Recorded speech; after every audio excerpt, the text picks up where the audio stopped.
Zo'ravonlik nima va undan qanday himoyalanish mumkin? Nogironligi bor ayollar va qizlar uchun qo'llanma. Oson matn formatida. Ushbu qo'llanma nogironligi bo'lgan ayollar va qizlar uchun yozilgan.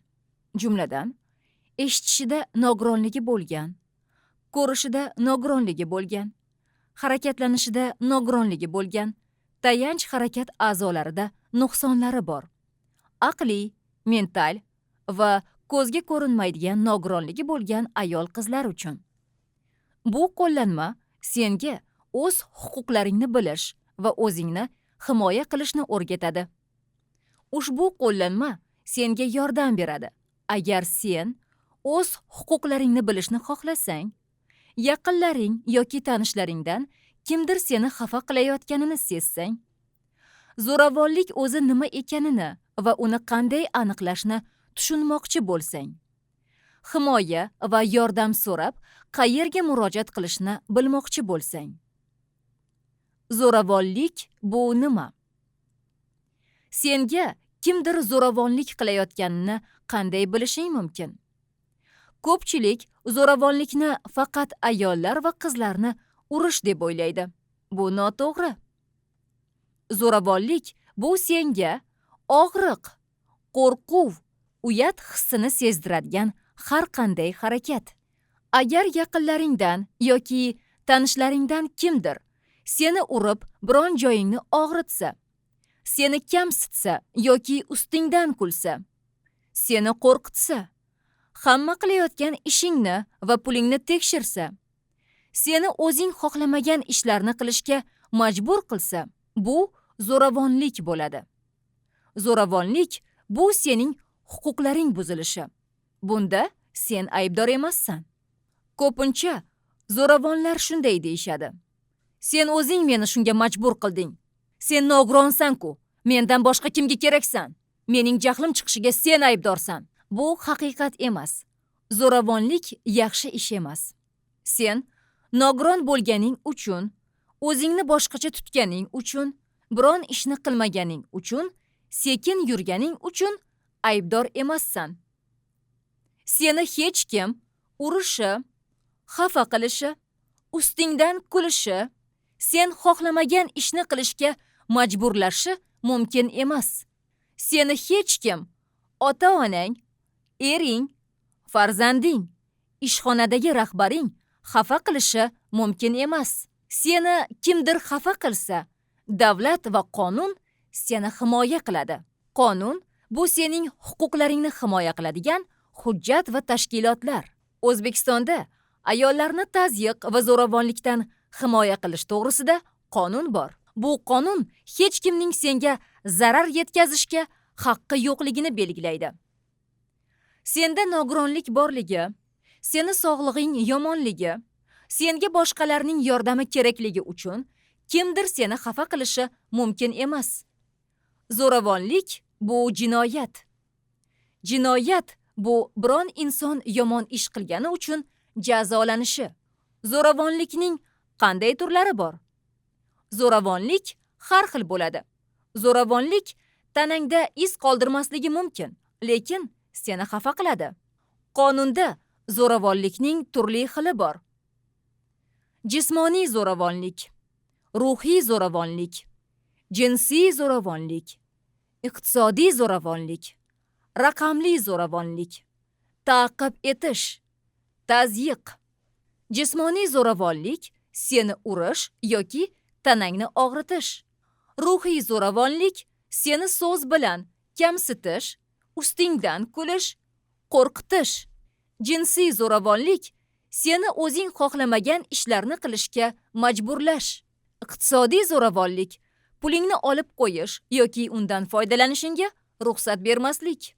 Sen har xil nogironligi bor ayollar va qizlar hayotidan olingan misollar orqali zo'ravonlik qanday bo'lishini bilib olasan. Jismoniy zo'ravonlik bu nima?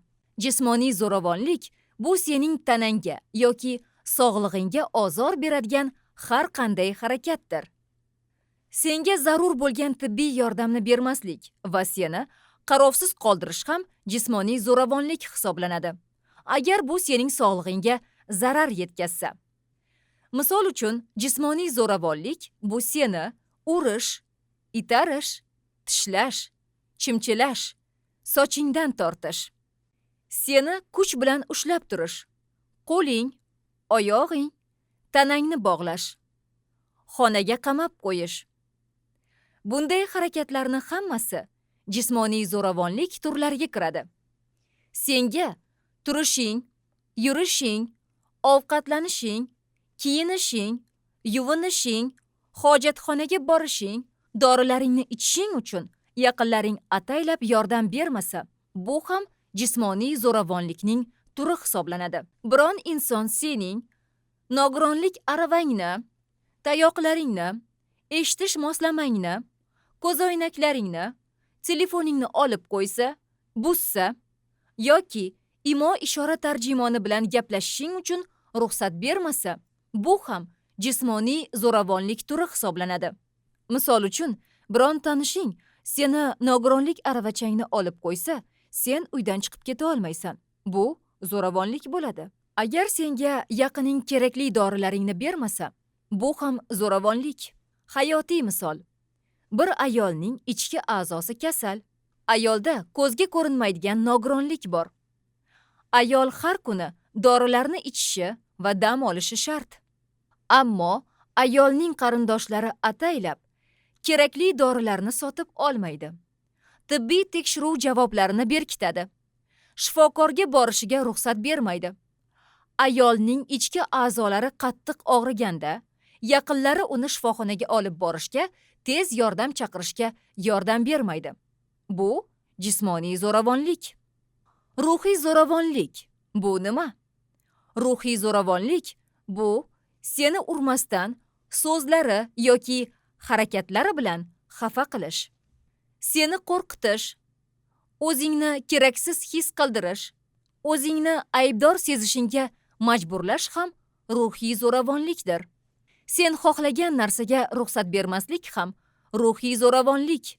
Seni kimdir ustingdan kulsa, senga do'stlaring bilan gaplashishga, uydan chiqishga ruxsat bermasa, ruhiy zo'ravonlik bo'ladi. Senga kimdir shunday gaplarni gapirsa, meni aytganimni qilmasang, seni internatga beraman. Sen mendan boshqa hech kimga kerak emassan. Sen mendan boshqa hech kimga kerak emassan.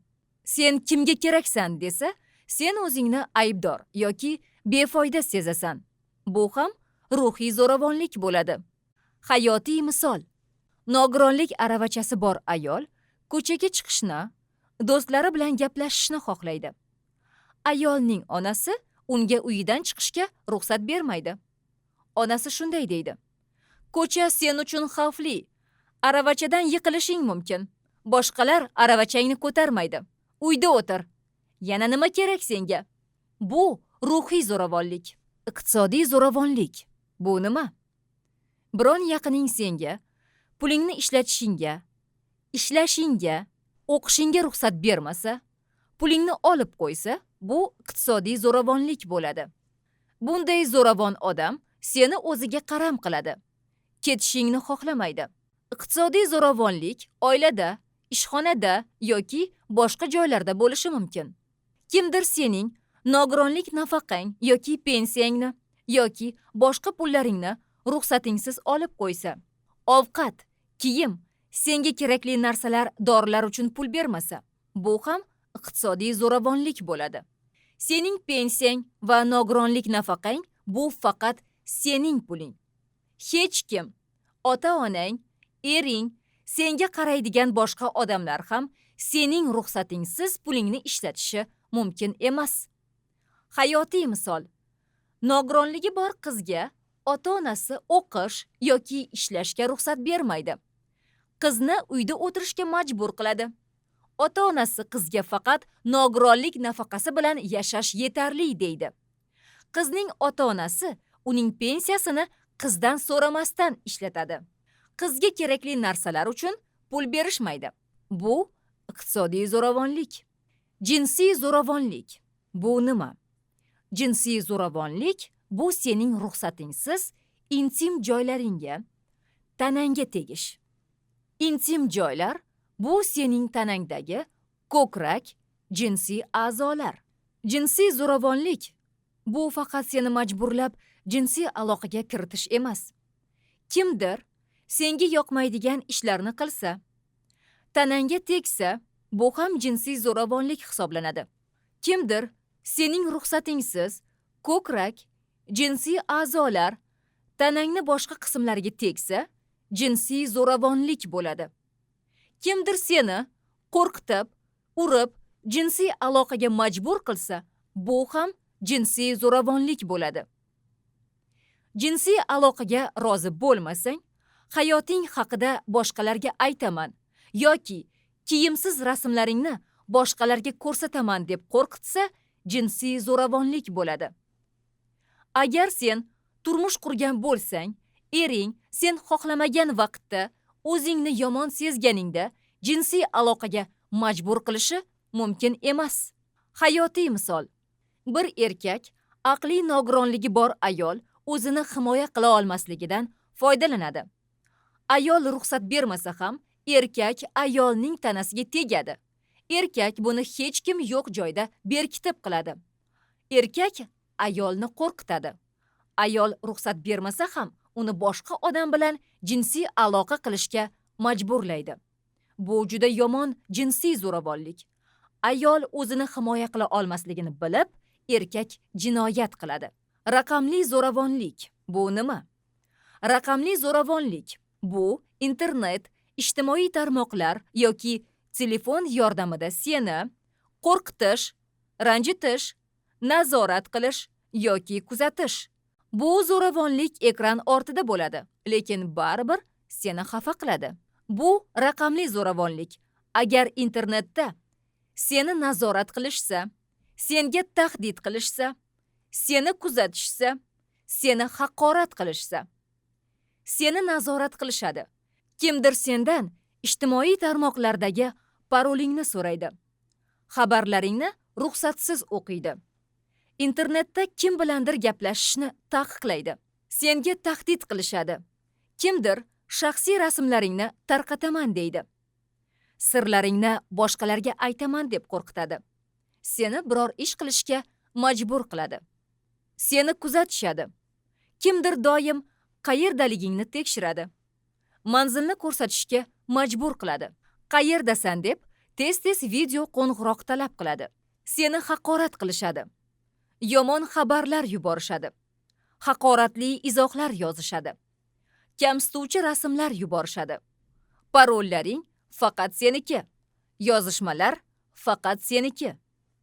Hech kim, ering, yigiting, do'sting yoki vasiying ham ularga kirishi mumkin emas. Hayotiy misol. Eshitishida nogironligi bor qiz do'stlari bilan video orqali gaplashadi. Uning tanishi qiz onlayn bo'lsa, jahli chiqadi.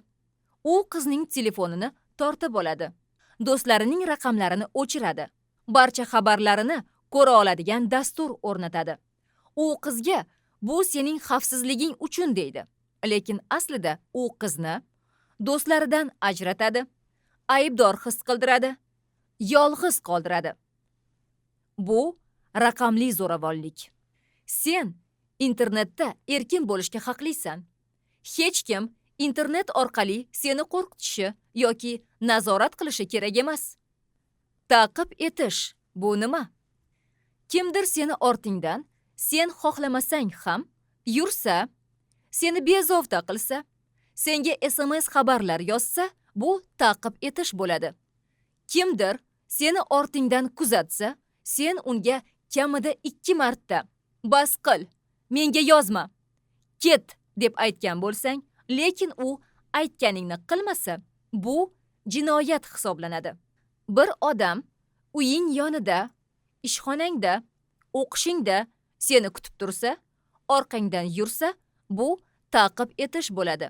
Bir odam senga sen javob bermasang ham internetda, Telegram, Instagram orqali har kuni yozsa, telefon qilsa, SMS yozsa, bu ta'qib etish bo'ladi.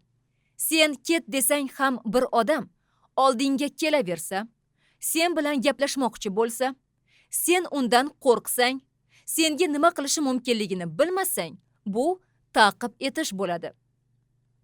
Seni bezovta qilayotgan odamga yoki ajrashgan eringga chidashga majbur emassan. Agar sen 2 marta yo'q degan bo'lsang, u odam baribir tushunmasa, 102 raqamiga qo'ng'iroq qil. Hayotiy misol. Eshitishida nogironligi bor ayol erkak tanishiga kelma deb ko'p aytgan. Erkak har kuni ayolni uning uyi oldida kutgan. Ayolga video qo'ng'iroqlar qilgan. Ayol bir o'zi uydan chiqishga qo'rqib qolgan. Bu ta'qib etish bo'ladi. Tazyiq bu nima? Tazyiq bu seni urmasdan, baqirmasdan xafa qilish. Senga kimdir tazyiq qilsa, o'zingni keraksiz, yomon, aybdor sezasan. Sening yaqining yoki tanishing senga ikkinchi darajali odamdek qarasa, bu kamsitish bo'ladi. Sening yaqining senda nogironlik borligi uchun o'qishingga, ishlashingga, shifokorga borishingga ruxsat bermasa, bu tazyiq bo'ladi. Sening yaqining senga qo'pollik qilsa, sen o'zingni keraksiz, aybdor, foydasiz, ortiqchadek sezsang, bu tazyiq bo'ladi. Hayotiy misol. Qo'ltiqtayoq bilan yuradigan yosh qiz universitetda o'qiydi. Binoda lift bor, lekin u ko'pincha yopiq bo'ladi. Kalitni esa uzoq vaqt qidirish kerak. Shuning uchun qiz darslarga kechikib keladi. Dekan esa yordam berish o'rniga unga shunday deydi: "Nega har kuni kechikasan? Hammaga o'xshab o'qi, senga hech kim yordam bermaydi." Qiz o'zini aybdor sezadi, juda xafa bo'ladi.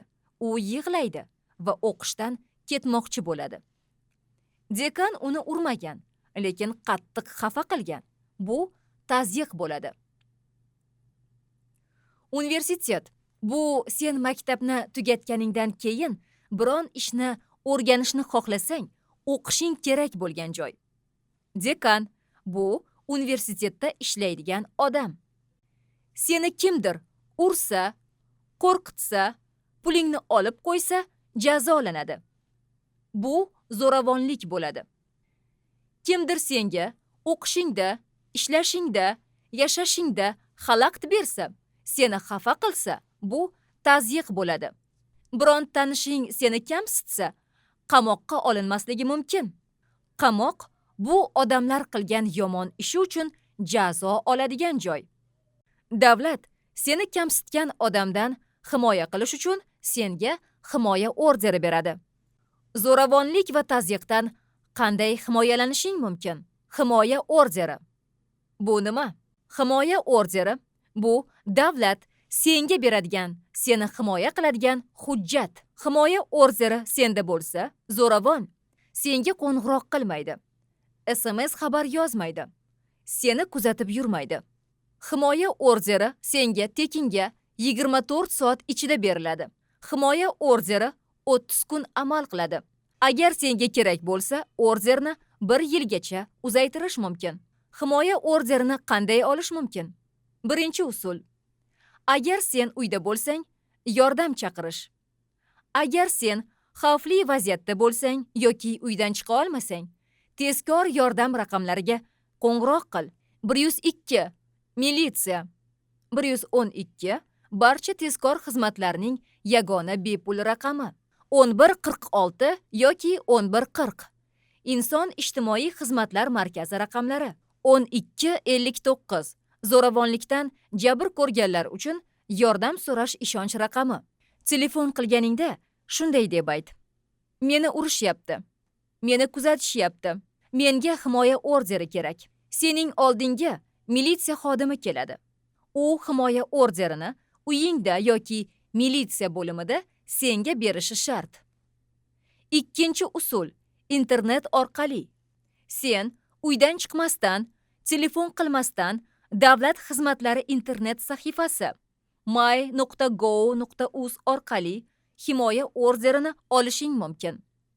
my.gov.uz bu uyingdan chiqmasdan senga kerakli hujjatlarni beradigan internet sahifa. Qanday qilish kerak? my.gov.uz internet sahifasi yoki my.gov.uz ilovasiga kir. Qidiruvga himoya orderi deb yoz yoki zo'ravonlik va bezorilikdan jabrlangan ayollarga himoya orderi berish xizmatini top. Arizani to'ldir. 24 soat ichida senga elektron himoya orderi keladi. Elektron himoya orderi bu senga berilgan order. Telefon, kompyuterda ko'rinadi degani. Agar my.gov.uz da ro'yxatdan o'tish qiyin bo'lsa, 1242 raqamiga qo'ng'iroq qil. Ishchilar senga yordam beradi. 3-usul. O'zing murojaat qil. Sen o'zing eng yaqin militsiya bo'limiga, yashash joyingdagi inson ijtimoiy xizmatlar markaziga borib, ariza yozishing mumkin. Sening ma'lumotlaring sir saqlanadi. Sen ruxsat bermasang, hech kim sen haqingda qo'shnilarga, ishxonadagilarga aytishi mumkin emas. Zo'ravon odam himoya orderi qoidalarini buzsa, nima bo'ladi? Senda himoya orderi bo'lsa ham, zo'ravon senga telefon qilsa, oldingga kelsa, seni kuzatib yursa, qonunni buzgan bo'ladi. Senda himoya orderi bo'lsa ham, zo'ravon bezovta qilsa, 102 militsiyaga qo'ng'iroq qil. Militsiyaga shunday deb ayt: menda himoya orderi bor, lekin zo'ravon uni buzyapti. Himoya orderini buzgan odam 15 sutkaga qamalishi, katta jarima to'lashi mumkin. Agar zo'ravonlik 1 yilda 2 marta yoki undan ko'p qaytarilsa, militsiya ishchisi senga so'ramasang ham himoya orderini berishi shart. Sening arizangga asosan militsiya, ichki ishlar xodimlari uyingga yordam tugmasini o'rnatib berishi mumkin. Agar senga nisbatan zo'ravonlik xavfi tug'ilsa, ushbu tugmani bosish orqali zudlik bilan yordam chaqirishing mumkin. Shelter. Bu nima? Agar uyda qolish xavfli bo'lsa, sen shelterga, ya'ni boshpanaga borishing mumkin. Shelter bu zo'ravonlikdan himoya qiladigan ayollar va ularning bolalari uchun vaqtinchalik xavfsiz uy. Hozir O'zbekistonda 14 ta shunday shelter bor. Eng yaqin shelter haqida ma'lumotni Inson ijtimoiy xizmatlar markazi orqali bilib olishing mumkin. Shelter bu yashirin joy. Shelterning manzilini hech kim bilmaydi. Zo'ravon seni u yerdan topa olmaydi. Shelterda senga tekin, yotoq, ovqat, gigiyena uchun kerakli narsalar beriladi. Hech narsa uchun pul to'lamaysan. Shelter bu vaqtinchalik joy. Shelterda 6 oygacha yashashing mumkin. Shu vaqt ichida senga hujjatlarni tiklashga, ish topishga, keyingi hayotingni yaxshilashga yordam berishadi. Ko'p beriladigan savollar. Bolalarimni o'zim bilan olib kelsam bo'ladimi? Ha. Bolalaringni o'zing bilan olib kelishing mumkin. Shelterda ularni yaqin atrofdagi maktabga, bolalar bog'chasiga berishga yordam berishadi. Nogironligim bo'lsa, menga u yerda yordam berishadimi? Shelterda shifokorlar, psixologlar, huquqshunoslar ishlaydi. Hozir hamma shelterlar ham turli xil nogironligi bor ayollar uchun qulay emas. Agar senga nogironlik uchun sharoit kerak bo'lsa, oldindan so'rab ol. Shelterga qanday joylashish mumkin? Birinchi qadam: 1146 raqamiga telefon qil. Inson ijtimoiy xizmatlar markazi. Ikkinchi qadam: shunday deb ayt: menda yashash uchun joy yo'q. Menga zo'ravonlik qilishyapti. Men shelterga borishni xohlayman. Uchinchi qadam: militsiya yoki inson markazi ishchilari seni shelterga borishingga yordam beradi. Yana qanday yordam olishing mumkin? Hozir O'zbekistondagi har bir tumanda inson ijtimoiy xizmatlar markazlari bor. Inson markazida bir vaqtda ko'p muammolaringni hal qilishadi. Inson markazi ishchilari sen yashaydigan joyda ham ishlaydi. Senga yordam kerak bo'lsa, berish ham mumkin. Qanday murojaat qilish mumkin? Birinchi usul: 1146 raqamiga qo'ng'iroq qil. Ikkinchi usul: senga yaqin inson markaziga bor. Uchinchi usul: my.ixma.uz internet sahifasida ariza qoldir. Agar uydan chiqa olmasang, 1146 raqamiga telefon qil. Uydan chiqa olmayman deb ayt. Inson markazi ishchisi o'zi uyingga keladi. Senga yaqin bo'lgan inson ijtimoiy xizmatlar markaziga bor. Inson markazida senga qanday yordam berishadi? Markazda huquqshunoslar, psixologlar, boshqa ishchilar ishlaydi. Inson markazida hamma xizmatlar tekin. Agar senga qo'rqinchli bo'lsa, ishchilar militsiyaga qo'ng'iroq qiladi. Senga himoya orderi olishga yordam beradi. Huquqshunoslar senga ajrashish va aliment uchun ariza topshirishga, agar zo'ravon hujjatlaringni olib qo'ygan bo'lsa, pasport yoki pensiya guvohnomasini tiklashga, mulkni bo'lishga ariza yozishga yordam beradi. Aliment bu ajrashgandan keyin bola uchun ota beradigan pul. Mulk bu senga tegishli bo'lgan narsa. Uy, mashina, yer, pul. Sen psixolog bilan yolg'iz gaplashishing mumkin. Psixolog seni eshitadi, qo'rquv, og'riqni yengishga yordam beradi. Ish va o'qish. Agar senga ishlashga ruxsat berilmagan bo'lsa yoki kasbing bo'lmasa, seni tekin kurslarga yuborishlari mumkin. Tikuvchilik, kompyuter, oshpazlik yoki sog'lig'ingga mos ish topishga yordam berishadi. Xavf paytida nima qilish kerak? Sening xavfsizlik rejang. Zo'ravonlik ko'pincha kutilmaganda bo'ladi. Qo'rqsang, to'g'ri o'ylash qiyin bo'ladi. Xavfsizlik rejasi bu oldindan o'ylab qo'yilgan harakatlar. Bu reja hayotingni saqlab qolishga yordam beradi. Birinchi qadam: xavotir sumkasini tayyorla. Kerakli narsalarni oldindan yig'ib qo'y. Ularni xavfsiz joyga berkit. O'rtoqlaringni uyiga, qo'shninikiga yoki zo'ravon bilmaydigan joyga. Sumkaga solishing kerak bo'lgan narsalar: hujjatlar, pasport, pensiya guvohnomasi, nogironlik haqida ma'lumotnoma yoki ularning nusxalari, har kuni ichadigan dorilaring, 3-5 kunga yetadigan zaxira va dorilar uchun retseptlar, naqd pul va uyning zaxira kalitlari, zaxira ko'zoynak, eshitish moslamasi uchun batareyalar. Ikkinchi qadam: xavf signali haqida kelishib ol. Qo'shnilar yoki o'rtoqlaring bilan hech kim bilmaydigan yashirin so'z yoki belgi o'ylab top. Masalan, sen qo'shningga agar menga osh tayyorlash uchun retsept olib kel deb yozsam, bu men xavfli holatdaman degani. Darhol militsiyani chaqiring. Agar mening uyimdan shovqin yoki qichqiriq eshitsangiz, kutmang. Darhol 102 ga telefon qiling deb ayt. Har xil nogironligi bor ayollar va qizlar uchun xavfsizlik rejasi. Nogironliging sababli senga qo'shimcha xavfsizlik choralari kerak bo'lishi mumkin. Pastdagi holatlardan o'zingga mosini tanla. Agar sen harakatlanishda qiynalsang, nogironlik aravachasidan foydalansang yoki sekin yursang, telefon har doim yoningda bo'lsin. Telefonni aravacha sumkasiga yoki stol ustiga qo'yma. Uni kiyiming cho'ntagida yoki bo'yningga osilgan tasma bilan olib yur. Agar aravachangni olib qo'yishsa yoki yiqilib ketsang ham, telefon yoningda qoladi. Shunda sen 102 yoki 1146 ga telefon qila olasan. Seni qamab qo'yishlariga ruxsat berma. Janjal boshlansa, ko'chaga chiqish oson bo'lgan xonaga o't yoki oynasi bor xonaga o't. Yordam chaqirish mumkin bo'lgan joyni tanla. Yuvinish xonasi va oshxonadan uzoqroq bo'l. U yerda xavfli narsalar ko'p. Chiqish yo'li yo'q bo'lishi mumkin. Transport haqida oldindan o'yla. Oldindan bilib qo'y. Taksida yoki o'rtoqlaringda nogironlik aravachang sig'adigan mashina bormi?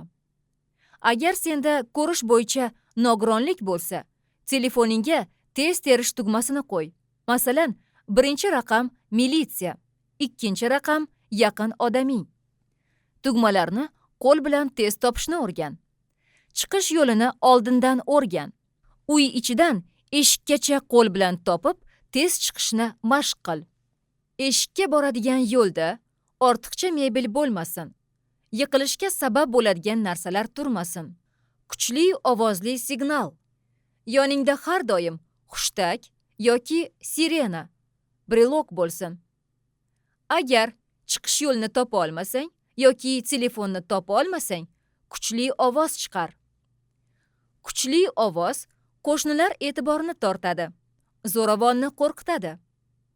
Agar senda eshitish bo'yicha nogironlik bo'lsa, oldindan yozilgan tayyor SMS xabar bo'lsin. Telefoningda oldindan SMS yozib qo'y. Masalan, menga yordam kerak. Manzilim. Manzilingni yoz. Iltimos, tez militsiya chaqiring. Xavfli paytda faqat yuborish tugmasini bosasan. Bu SMSni ishonchli odamga yuborasan. Favqulodda vaziyatlar vazirligi video aloqa xizmati. O'zbek imo ishora tarjimoni bilan. Sen bu xizmatga video aloqa orqali xabar berishing mumkin. Telegram yoki Just Talk ilovasi orqali bog'lanasan. O'zbek imo ishora tarjimoni sening manzilingga militsiyani 102 ni, tez yordamni 103 ni o'zi chaqirib beradi. Pastdagi raqamlarni hoziroq telefoningga so'z FVV nomi bilan saqla. +998 93 kodi bilan 501 50 54. +998 93 kodi bilan 501 50 58. FVV bu Favqulodda vaziyatlar vazirligi. Xalqaro yordam ishorasi. Yordam so'rash ishorasini o'rgan. Kaft ochiq bo'ladi. Bosh barmoq ichkariga bukiladi. Qolgan barmoqlar bosh barmoq ustidan yopiladi. Bu ishorani qo'shnilarga yoki derazadan tashqariga ko'rsat. Oson matn. Agar senda yoki yaqinlaringda aqliy yoki kognitiv qiyinchiliklar bo'lsa, ushbu qo'llanmaning oson va tushunarli shaklidan foydalan. Oson matnda rasmlar yordamida oddiy so'zlar bilan zo'ravonlik nimaligi, zo'ravonlik turlari, o'zingni qanday himoya qilish yozib qo'yilgan. Yordam kartochkasi. Yon cho'ntagingda kichik kartochka olib yur. Unda oddiy qilib yozilgan bo'lsin. Qo'rqqaningda nima qilish kerak? Masalan, agar otang baqirsa, xonaga kir, eshikni yop, telefonda birni bos. Ishonchli odam. Bitta ishonchli odamni tanla. Inson ijtimoiy xizmatlar markazi ishchisi, o'rtoqlaring, xolang yoki boshqa yaqin odaming. U odam bilan kelishib ol. Agar seni xafa qilishsa, xohlagan vaqtda unga telefon qilishing mumkin bo'lsin. Mashq qilish. Ishonchli odamdan so'ra. Xavfli vaziyatda qanday chiqib ketishni o'yinga o'xshab mashq qilib ko'rsatsin. 3-qadam. Agar sen ko'chada bo'lsang, qo'rqsang nima qilish kerak? Umidani chaqiring deb yozilgan dorixona yoki do'konni top. Bu qanday ishlaydi? Yozuv bor joyga kir. Ishchi yoniga bor. Kod so'zni ayt. Umidani chaqiring. Sen hech narsa tushuntirishing shart emas. Ishchilar bu so'z ma'nosini biladi. Ishchilar seni xavfsiz joyga olib boradi. Suv beradi. O'zlari militsiyani 102 ni chaqiradi yoki reabilitatsiya markazi ishchilarini chaqiradi. Reabilitatsiya markazi bu seni davolaydigan shifoxona. Eshitishida nogironligi bor ayollar uchun maslahat. Agar sen bu so'zni ovoz chiqarib ayta olmasang, oldindan qog'ozga yoki telefoningga katta harflar bilan yozib qo'y. Umidani chaqiring. Shu yozuvni ishchiga ko'rsat. Ishchi buni tushunadi. Senga yordam beradi. Yordam uchun qayerga telefon qilish kerak? Agar seni kimdir ursa, o'ldiraman deb qo'rqitsa, sen o'tirgan xona eshigini buzib kirmoqchi bo'lsa, 102 militsiyaga qo'ng'iroq qil. Militsiya keladi. Zo'ravonlikni to'xtatadi. Senga himoya orderini beradi. Agar senga hech qanday sababsiz himoya orderi berilmagan bo'lsa, 1102 Ichki ishlar vazirligiga telefon qil. Agar senda eshitish bo'yicha nogironlik bo'lsa, Just Talk yoki Telegramdan imo ishora tarjimoni bilan video aloqa qilish uchun pastdagi raqamlarga telefon qil.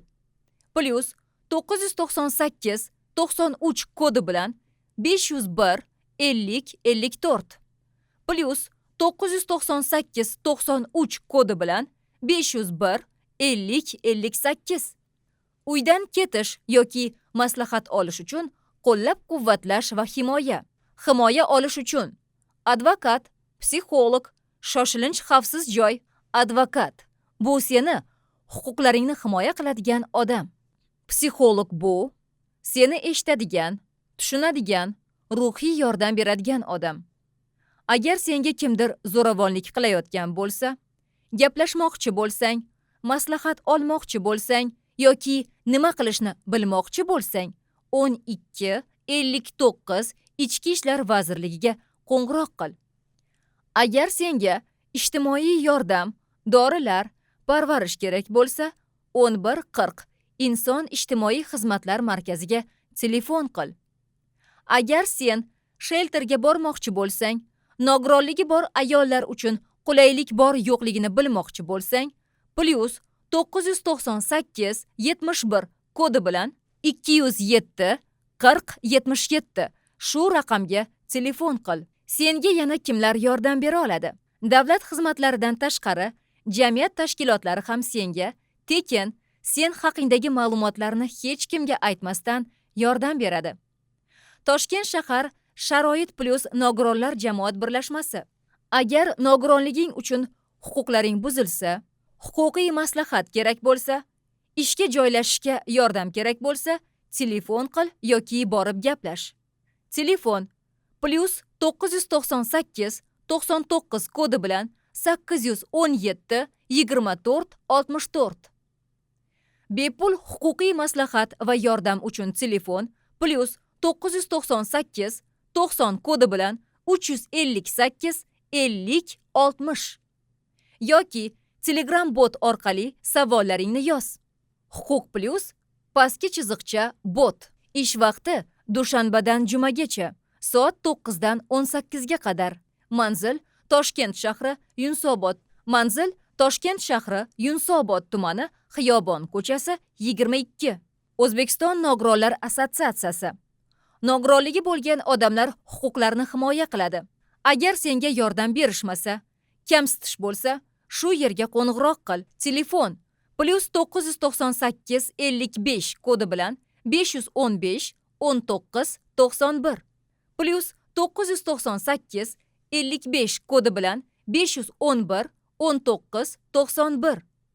Manzil Toshkent shahri Shayxontohur tumani Furqat ko'chasi 1A. O'zbekiston karlar jamiyati eshitishida nogironligi bor ayollarga yordam beradi. Senga imo-ishora tili bilan yordam berishadi. Huquqlaringni himoya qilishadi. Telefon +998 71 kodi bilan 277 22 64 +998 71 kodi bilan 277 27 13. Video aloqa WhatsApp +998 99 kodi bilan 486 48 74. Huquqshunos Jahongir Tillayev bilan video aloqa orqali bog'lanishing mumkin. U eshitishida nogironligi bor odamlarga yordam beradi. Ish vaqti dushanbadan jumagacha soat 9:00 dan 17:00 gacha.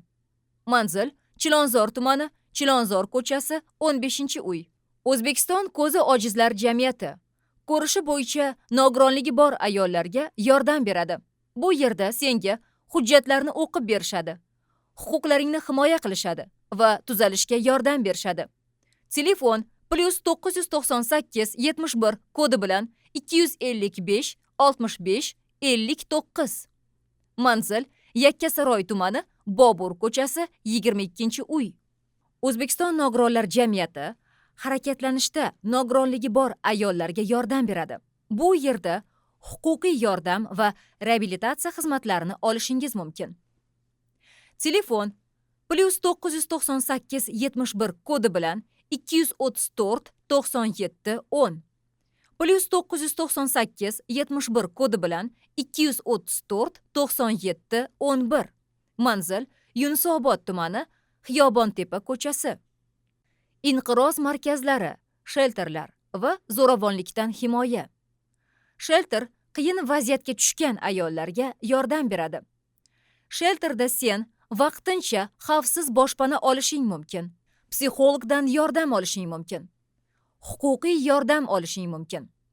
Rahmdillik markazi Samarqand viloyatida ishlaydi. Telefonlar +998 91 kodi bilan 539 08 46 plus 998 93 kodi bilan 355 69 70. Oydin Nur markazi, Oydin Nur markazi Buxoro viloyatida ishlaydi. Telefon plus 998 65 kodi bilan 224 65 11. Ijtimoiy, huquqiy, psixologik yordam beradi. Istiqbolli avlod respublika markazi. Telefon plus 998 95 kodi bilan 143 94 94. Butun O'zbekistonda ishlaydi. Zo'ravonlik va odam savdosiga qarshi yordam beradi. Barqaror hayot tashkiloti Surxondaryo viloyatida ishlaydi. Qiyin vaziyatdagi ayollarga Termiz shahrida yordam beradi. Axborot loyihalari nemolchi.uz, huquq+.uz. Nemolchi.uz loyihasi bu zo'ravonlikka qarshi axborot loyihasi. Loyihaning internet sahifasida O'zbekistonning har bir shahridagi yordam markazlari, shelterlar raqamlari berilgan. O'z shaharingda yordam topish uchun QR kodni skaner qil. nemolchi.uz inqirozga chiziqcha yordam. Loyiha psixologlari bilan gaplashish uchun Nemolchi botga o't. Loyihaning huquqiy yordam beradigan ishchilari bilan gaplashish uchun Nemolchi Love pastki chiziqcha botga o't. Zo'ravonlikka qarshi ma'lumotlar bilan tanishish uchun havolaning ustiga bos. Huquq+.uz portali O'zbekistonda har xil nogironligi bor insonlar uchun birinchi huquqiy internet sahifasi. Bu yerda sen qonunlar, foydali maslahatlarni qulay, tushunarli topasan. Oson matn. Aqliy nogironligi bor insonlar uchun. O'zbek imo-ishora tarjimasi bilan videolar eshitishida nogironligi bor insonlar uchun. Audio maqolalar ko'rishida nogironligi bor insonlar uchun. Bepul huquqiy yordam. Sen Telegram bot orqali huquqshunosga savol berishing mumkin. Web portal huquq+.uz. Savollar uchun Telegram bot. Elektron belgisi huquq+ pastki chiziqcha bot. Aloqa markazi +998 55 kodi bilan 500 50 60. 3 raqamini bos. Ushbu qo'llanma Toshkent shahar Sharoit plus nogironlar jamoat birlashmasining texnik ko'magi asosida Buyuk Britaniyaning nizolarni oldini olish, barqarorlik va xavfsizlik jamg'armasi tomonidan moliyalashtirilgan BMTning aholishunoslik jamg'armasi Markaziy Osiyoda xotin-qizlarga nisbatan zo'ravonlikning oldini olish va unga qarshi kurashish tizimini mustahkamlash loyihasi doirasida tayyorlandi. Ushbu loyiha Buyuk Britaniya hukumatining xalqaro taraqqiyot mablag'i hisobidan moliyalashtirilgan. Bu loyihada bildirilgan fikrlar Buyuk Britaniya hukumatining rasmiy siyosatini aks ettirmaydi. Ushbu qo'llanma bo'yicha fikr va takliflaringiz bo'lsa, info elektron belgisi sharoit+.uz elektron pochtasi orqali yuborishingiz mumkin. Sizning fikringiz biz uchun juda ham muhim. Toshkent shahri 2026-yil